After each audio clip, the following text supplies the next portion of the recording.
Quand j'ai fini mes études en France en 2017, j'avais qu'une obsession, c'était de rentrer aux Comores. Je sais pas pourquoi, mon père, il m'a mis un stop direct. Mais c'était incompréhensible pour moi. C'est-à-dire que je voyais tout le monde venir en France, rester, ne pas vouloir rentrer. Et pour moi, c'était quelque chose pour lequel mon père devait être fier, en fait, d'avoir un enfant qui vienne en France, qui étudie et qui décide de rentrer. J'arrivais pas à comprendre pourquoi il me disait non. Et avec le recul, je me rends compte que si j'étais rentré à ce moment-là, ça aurait été la pire décision de toute ma vie. Pour deux raisons simples.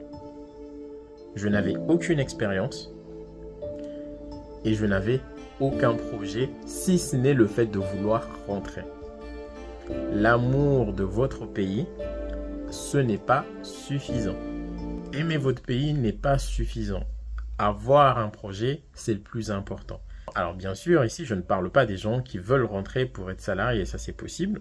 Mais si votre volonté, c'est d'être entrepreneur, rentrer après vos études, ce n'est pas forcément la meilleure décision. Il vous faut d'abord de l'expérience, apprendre des choses et surtout avoir un projet bien construit et bien réfléchi. Mais maintenant, avec l'expérience que j'ai accumulée et le travail du coup qu'on a accompli les 3 dernières années, je comprends pourquoi mon père m'avait dit non à l'époque. J'étais immature, je n'avais pas de projet et je me serais certainement cassé les dents.